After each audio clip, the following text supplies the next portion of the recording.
You're listening to Vedge Your Best with vegan life coach Michele Olander. Episode 95, Independence Day.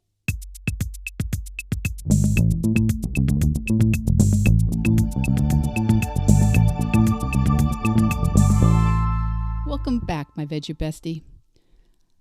I think this episode's going to be a little on the shorter side, though I've said that before, and sometimes they're not as short as I think they're going to be. But I have just completely changed around what I wanted to sit here and chat with you about because I just saw the breaking news. Over my phone, I just saw Friday, June 24th, here in the United States, that the U.S. Supreme Court has overturned Roe v. Wade. And as a mother and a grandmother and a woman and a wife and a citizen, I am sick at heart today. And in spite of the warnings and the leaks and the news that preceded this, I actually could not believe this would happen. State governments will now be able to tell American women, depending on where they live or seek health care, how to proceed with subjects they'll be able to discuss with their doctor. And just so you know, if this point of view bothers you, I fully understand. I completely understand. And I encourage you, if you don't like my point of view, to unsubscribe, to delete, block, and otherwise remove me from your feed. Now, this is not the subject of today's episode, but it would be impossible for me to move forward today without acknowledging something which I think is a watershed in American life. Anyway, I will be preparing some upcoming episodes in the near future about handling these different feelings many of us will be having right now of anger and disappointment, confusion, fear of other things we thought we had access to and rights we had that may be now disappearing. Because it's important how we continue to show up and how we take care of ourselves and how we use news and situations and opportunities and events that we don't like, how we use them to fuel our actions going forward. So, okay, slightly back to my thoughts from earlier today before this news. We are, ironically, I guess, heading into the Independence Day holiday long weekend here in the United States. And I happen to know that not just people close to me, but everyone I talk to is pretty busy, overscheduled, or working double shifts or filling in for other people, or they're going to weddings. And apparently every single human being in America is getting married this summer. So I'm going to try and keep the summer episodes in general a little bit shorter unless they are interviews. And if you really want a lot more of me, if you really want to hear more from me, you could just schedule yourself into my calendar. The links are in the show notes or on my website, and we can talk. And more importantly, I can listen while you talk for 8 weeks about whatever goal you've got and how I can help you get more traction on it. So this leads me to refer to my podcast from last week about my birthday because I received so much engagement because of that episode. And thank you for all the lovely birthday wishes in the past week. But I'm going to tell you, more than a few people messaged me about getting coaching after they heard last week's podcast. Several people said very similar things, that they know they shouldn't be miserable about getting older, but they are. And I thought that was fascinating because this is exactly the way our brains work. You know, it's one thing to have the feeling that we're not happy or that we actually feel miserable because we think getting older is not great. But then the cherry on top is we add the judgment. We judge ourselves really harshly for even thinking that way. We can't just go, oh, I'm miserable about getting older. No, we have to go, oh my gosh, God forgive me. There are people who never even get the chance to get to my age, and look at me being miserable. Or I should be ashamed. There are people so much younger who have health issues, and I'm actually fine. Here's another message I got. I'll never be a successful artist now at my age, but that's only a problem because I'm lucky enough to have the time and space and financial independence to even have that dream. Most people are too busy working to even have a dream like mine of being an artist. And here I am being all spoiled and whiny. I've had a version of that thought. Have you? Yeah.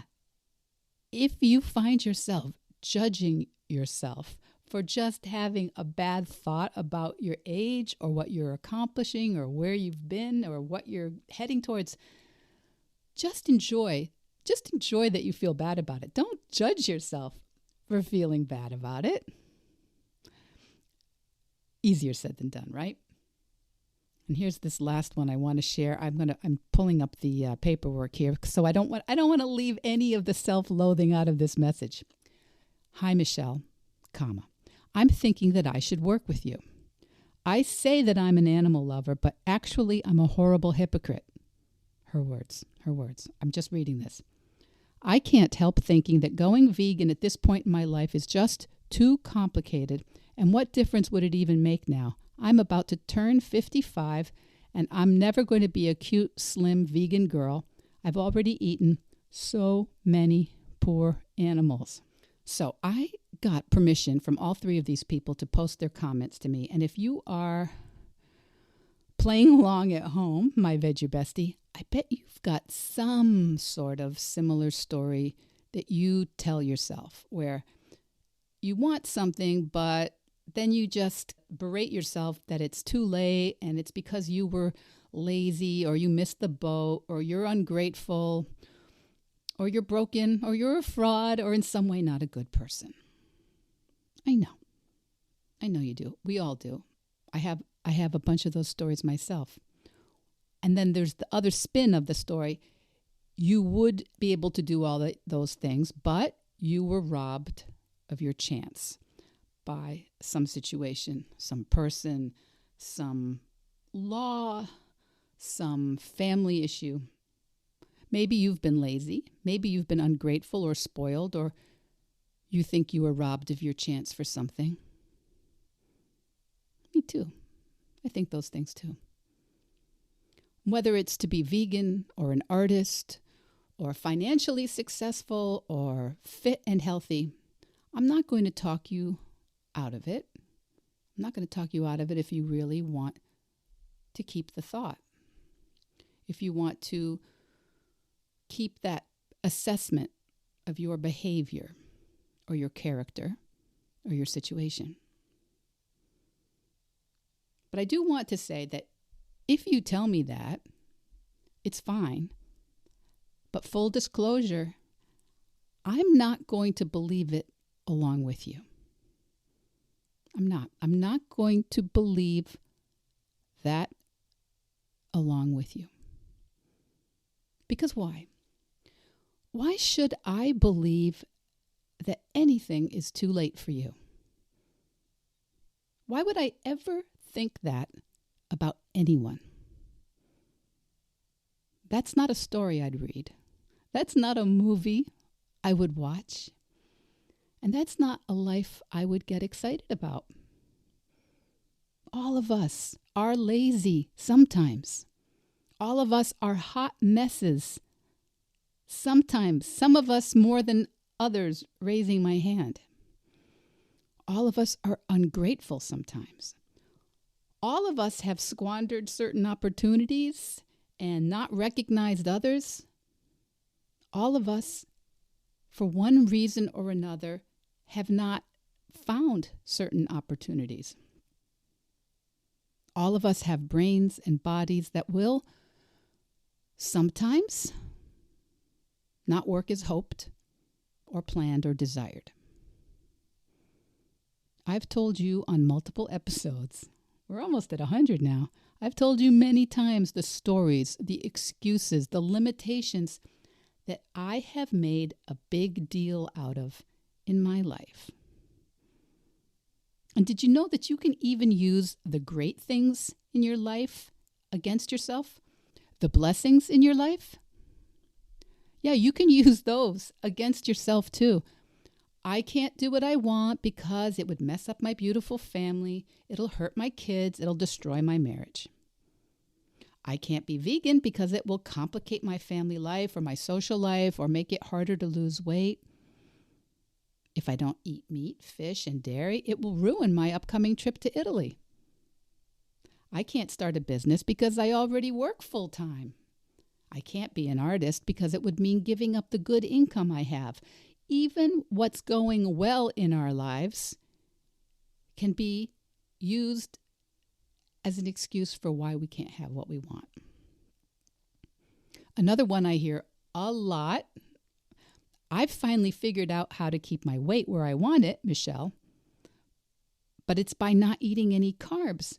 I don't want to eat animals, but I don't know what I would do. And just so you know, I am not minimizing any of these thoughts. That last one used to be mine too.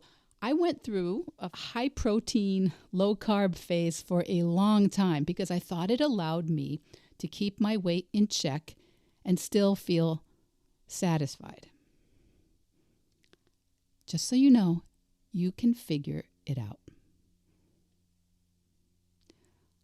Another one I had was it's off-putting for others if I'm enthusiastic and excited about my life and keep going after new goals. People prefer to hear what's going wrong in my life.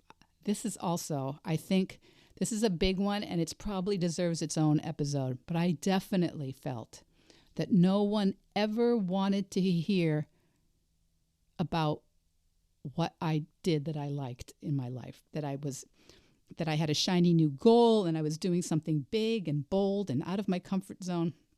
I thought people would be excited for me at first, but when they weren't, and it seemed to me that they often weren't, then I made up this story that other people feel badly about themselves when I do something new and exciting. I made up the story that my successes made others feel bad, and that if I failed, they felt a little better. I've clung to that one. That one still comes up for me a lot. So anyway, what happened was I stopped sharing my ideals, my goals, and I really limited the connection and intimacy I could have had with people. And that fed my little story that I was asking for too much and that I should just be satisfied with what I have. Anyway, now that I'm thinking of it, that is another episode. My story that people are not happy for my success and actually relieved when I fail. And I've used that story to play very small at different times in my life.